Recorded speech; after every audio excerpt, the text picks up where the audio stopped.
All right, we are joined by driver of the number 38 Ford for Front Row Motorsports, Anthony Alfredo. Anthony, thank you so much for joining us today.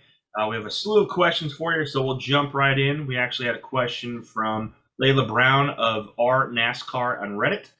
What are your plans and expectations for next year, and do you have anything in the works? Nothing yet, but obviously the goal is definitely to continue to grow with Front Row Motorsports.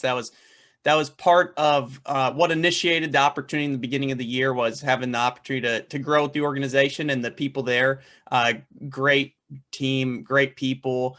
We have a great group of partners as well. And I'm proud to represent all of them. So we definitely want to build on that. And that's something we're working towards. I think, it's a year by year basis from my understanding. So I think as we near the second half of the season and on, we can really focus on that.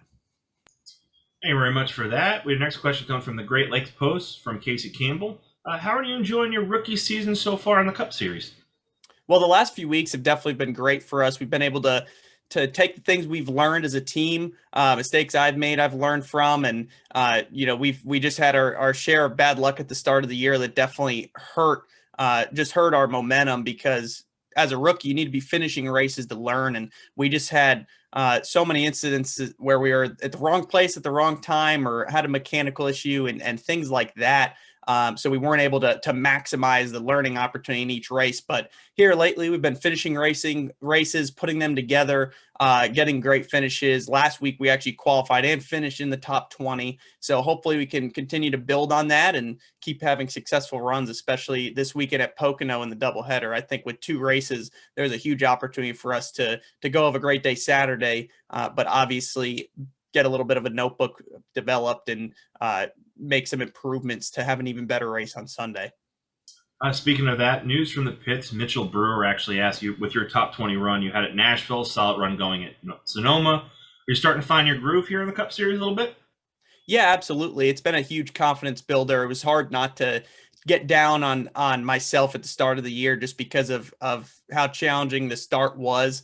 But that's just a part of racing. You have your ups and downs. And I actually had a lot of significant people within the industry and just with other teams, other drivers even, that were reaching out, tell me to keep my head up, because everyone has those weeks or those years even at times. But to it's not the way you want your first year to go. But here lately, it's been going really well, and to be battling against a lot, some really big teams, really big names for position up at the front of the field, and in the pack, has been rewarding, and definitely a confidence booster for our whole team. So like I said, I think we've been building some momentum and just growing as a team, honestly, building great chemistry, and definitely getting into a rhythm. So I think we can continue to improve on that and work on getting better as the year goes on as well.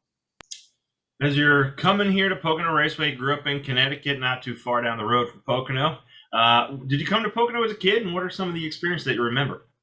I actually had never been there as a kid, but I always remember watching racing races there on TV when I was really young. I was always confused because there was only three turns, so I was like, "This is not the typical oval you see." So now I get to go experience that in the Cup Series, be one of those guys battling on the tricky triangle twice in one weekend. Should be pretty fun. And with the doubleheader weekend, obviously comes quite a bit of racing. 2 points on the lines, you mentioned it. What goes into preparing for a doubleheader versus a single event when you have two races back to back days, trying to use the same car as well?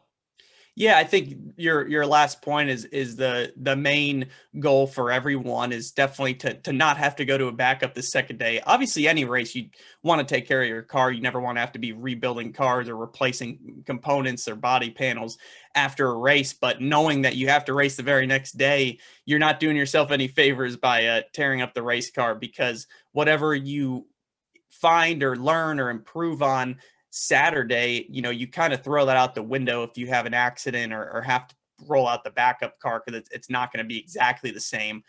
You always think it will be, or try to have it as close as possible. But when you can run the same exact car, you know exactly what you're going to have the next day, or what you can do to make it better. So that's definitely the ultimate goal on Saturday, as well as obviously having a successful run, but thinking big picture and focusing on Sunday also. You had experience here running the truck race before in 2019. How do you prepare for a track? Obviously, completely different car, completely different horsepower, completely different feel for the Cup races compared to what you experienced here at the Tricky Triangle of 2019 in the trucks.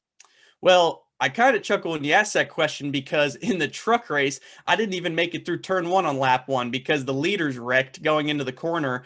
And I think I was about 10th or so and was, the gap was on the top side. The track was blocked. I was rolling around the top and a truck slid up and took me out. So I really don't have any racing experience at Pocono, which is going to make this weekend a huge challenge without any practice or anything like that. However, I'm glad we have two races because of that.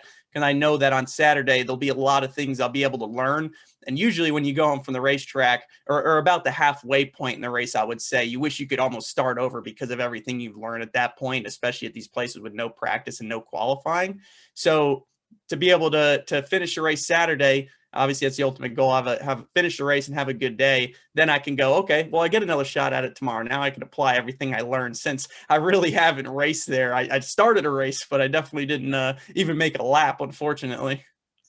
I have a couple questions for you. I'm going to combine them together. One from the Scranton Times with Scott Walsh, and one from News from the Pits with Ashley McCubbing. Basically, what have been some of your highlights, biggest surprises, some of maybe perhaps your lows that you've experienced in your rookie season so far this year? I think it's a hard question to answer just because there's been so many ups and downs and so many things learned.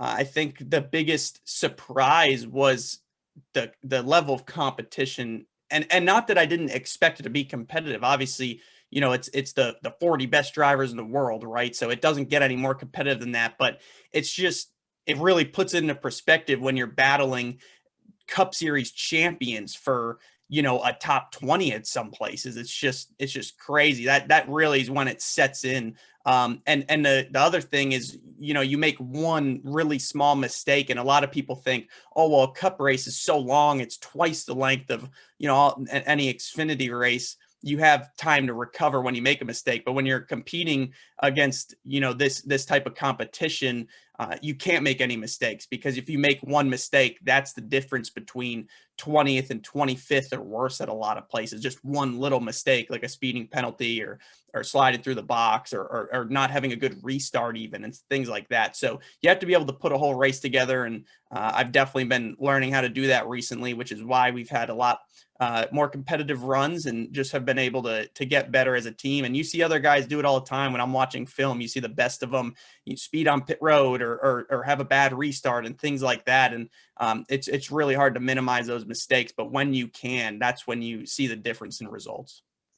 All right, Anthony, we are actually up against the clock here for you to move on to your next one with the NASCAR program. I appreciate you taking the time out today. Safe travels up here to Long Pond, Pennsylvania. We look forward to seeing you, my friend.